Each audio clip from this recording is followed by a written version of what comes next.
स्वागत है आपका आपके अपने YouTube channel Arihant Hindi education में।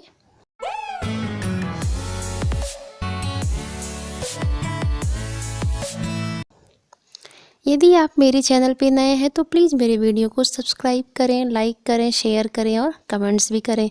तो चलिए बढ़ते हैं आज के विषय की ओर। आज आप लोग कक्षा 10 में हिंदी विषय के अंतर्गत संस्कृत खंड का 7वां अध्याय आरुणि श्वेत केतु का हिंदी अनुवाद देखेंगे। ध्यान दीजिए, आरुणि श्वेत केतु संवाद ये चैप्टर आपके हिंदी में जो संस्कृत खंड है उसमें थोड़ा सा कठिन है, क्योंकि यह संस्कृत छांदोग्य उपनिषद से लिया गया है, जबकि पहले जो संस्कृत थी वेदों की भाषा थी और उस समय के संस्कृत थोड़े कठिन होते थे। अभी आप जो संस्कृत पढ़ते हैं वो थोड़ा सा आसान और लौकिक संस्कृत पढ़ते हैं, लेकिन इसकी संस्कृत थोड़ी सी कठिन होने की वजह से कुछ समस्या आएगी। लेकिन जब आप मेरा वीडियो शुरू से अंत तक देखेंगे तो आपकी वह कठिनाई भी दूर हो जाएगी। सः 12 वर्ष उपेत्य 24 वर्ष सर्वान् वेदान् अधीत्य महामना अनुचानमानि स्तब्धो याय। इसके कठिन शब्द के अर्थ देखिए। 12 वर्ष यानी 12 वर्ष, उपेत्य मतलब उपरांत, सर्व वेदांधित्य यानी एक साथ इसका लगेगा, सर्व मतलब सभी, वेदान मतलब वेदों को, धित्य मतलब धारण करके या पढ़ के, महामना, महामना का अर्थ होगा पंडित बनकर या पंडित जैसा, अनुचानमानी, अनुचानमानी का अर्थ होगा स्वाभिमानी या अहंकार से युक्त होकर, स्तब्ध, स्तब्ध का अर्थ होगा शांत होकर, ए आए का अर्थ होगा लौटा। इस पाठ का संदर्भ देख लीजिए। प्रस्तुत श्लोक हमारी पाठ्यपुस्तक हिंदी के संस्कृत खंड के अंतर्गत आरुणि श्वेत केतु संवाद से लिया गया है, जो कि छांदोग्य उपनिषद के 6ठों अध्याय में संकलित है। और इसका प्रसंग ये होगा कि इस श्लोक में आरुणि अपने पुत्र श्वेत केतु को ज्ञान की बातें बता रहे हैं। अब इसका हिंदी अर्थ देखिए। 12 वर्ष के बाद अब जाकर, चतुर्विंशति मतलब 24 वर्ष के आयु के बाद, श्वेत केतु सर्वान वेदान सभी वेदों को धित्य धारण करके या पढ़ के, स्वाभिमानी, अनुचानमानी का अर्थ होगा स्वाभिमानी यानी अहंकार से युक्त, पंडित मन्या यानी अपने को पंडित मानकर लौटा। स्तब्ध आया मतलब शांत होकर, आया आय का अर्थ होगा लौटा। यानी एक बार फिर से इसका अर्थ देख लीजिए। 12 वर्ष के बाद आश्रम जाकर 24 वर्ष की आयु होने तक श्वेत केतु समस्त वेदों को पढ़कर स्वाभिमानी, अहंकार युक्त और पंडित मानकर शांत होकर घर लौटा या अपने पिता के पास लौटा। तो हम पितोवाच श्वेत केतो यन्नु सौम्य एदम महामना अनुचानमानि स्तब्धोस्युत तमादेशम प्राक्ष्य। अर्थात अब इसके कठिन शब्दों का अर्थ देखिए। स्तब्धोस्युत का होगा अर्थ किंग कर्तव्य में मूढ़ होते हुए, तमादेश प्राक्ष्य यानी इसका अर्थ होगा तुमने कौन सी विशेषता पाई है। अनुचानमानी का अर्थ पहले भी आपने देखा था कि अहंकारी या स्वाभिमानी।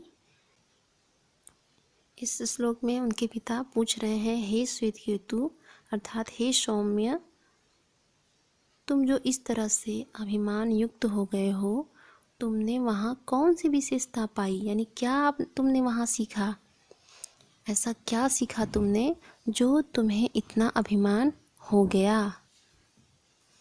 आगे देखते हैं। श्वेतकेतुर्हारुडेय आस्तं ह पितोवाच श्वेतकेतो वस ब्रह्मचर्यं न वै सौम्यासमत्कुलीनो ननुच्य ब्रह्मबंधुरिव भवतीति। अब इसकी कठिन शब्दों का अर्थ देखिए। आस का अर्थ होगा था। पितोवाच, पितोवाच मतलब पिता ने कहा। वस ब्रह्मचर्यम, इसका अर्थ होगा ब्रह्मचर्य का पालन करो। वै, क्योंकि, वै का अर्थ होगा क्योंकि।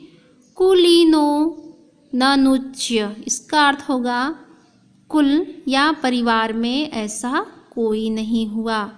ब्रह्मा बंधुरिव अर्थात अयोग्य ब्राह्मण, यानी ऐसा अयोग्य ब्राह्मण भवतीति हुआ।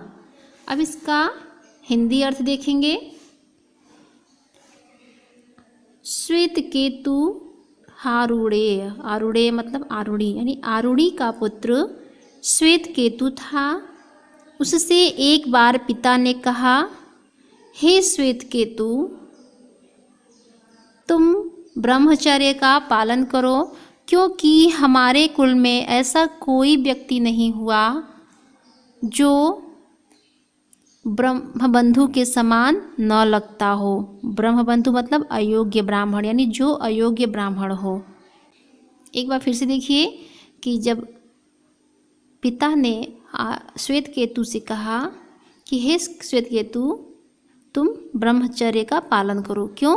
क्योंकि जब वह 12 वर्ष तक पढ़ाई करके लौटा था 24 वर्ष की अवस्था में, तो वह थोड़ा अभिमानी हो गया था और उसे आरूढ़ी ने समझ लिया था। तो उसको समझाते हुए बोलते हैं कि जो ब्राह्मण अपने को ब्राह्मण समझता हो लेकिन ब्राह्मण के समान आचरण न करता हो, उसे तो गुरुकुल अवश्य जाना चाहिए, अर्थात तुम्हें ब्रह्मचर्य का पालन करना चाहिए, क्योंकि हमारे कुल में तो ऐसा कोई ब्राह्मण हुआ ही नहीं, ऐसा कोई व्यक्ति हुआ ही नहीं जो ब्रह्मबंधु के समान न लगता हो, यानी ब्रह्मा के भाई के समान न लगता हो।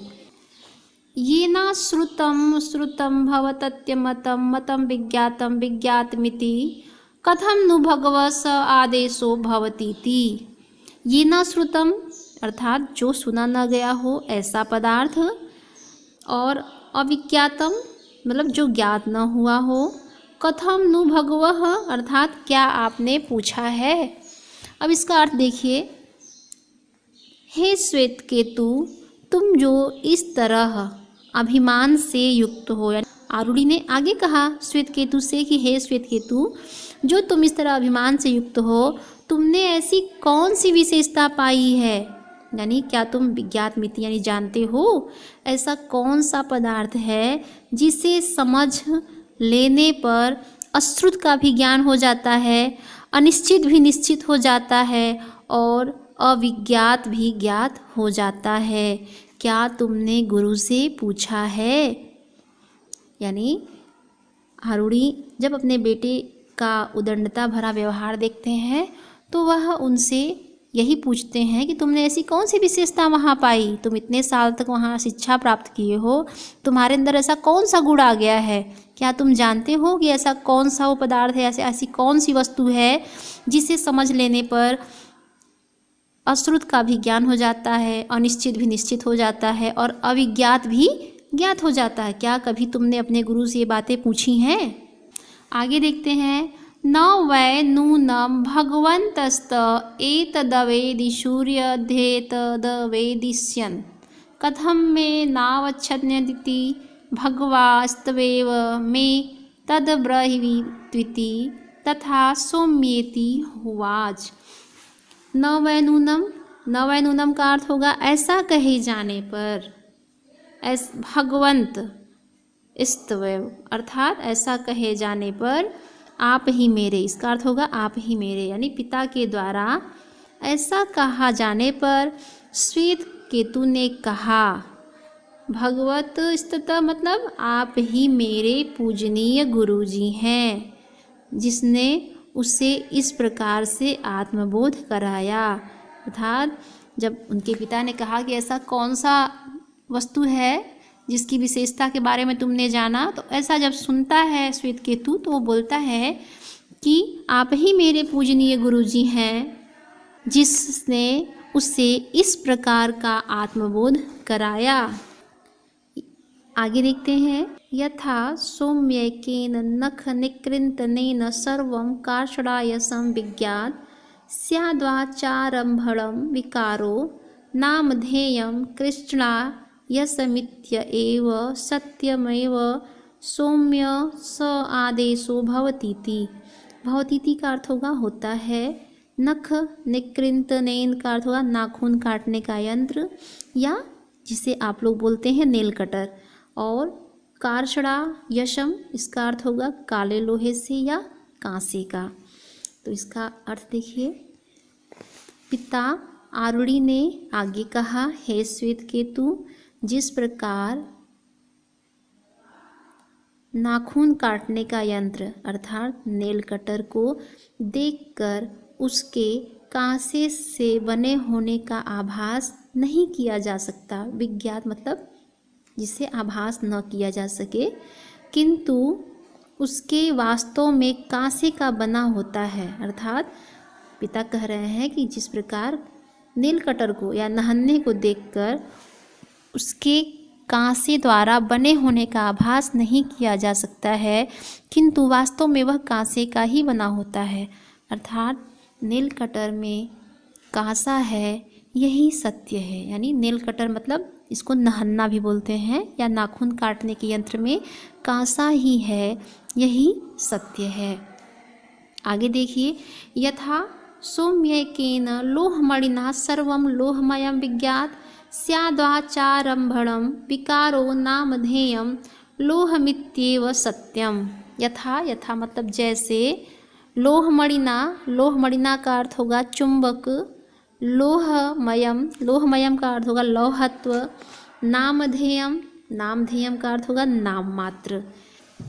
अब इसका अर्थ देखिए। पिता आरुणि ने कहा, हे श्वेतकेतु को वो सौम्य भी बोलते थे, तो सौम्य उद्बोधन है। हे श्वेतकेतु या हे सौम्य, जिस प्रकार लोहमणिना यानी चुंबक को देखकर सब उसे लोहे का बने होने का आभास नहीं कर पाते, किंतु वास्तव में वह लोहे का बना होता है, यही सत्य है। अर्थात चुंबक में लौहत्व है, यही सच्चाई है। तो आज के लिए इतना ही। धन्यवाद।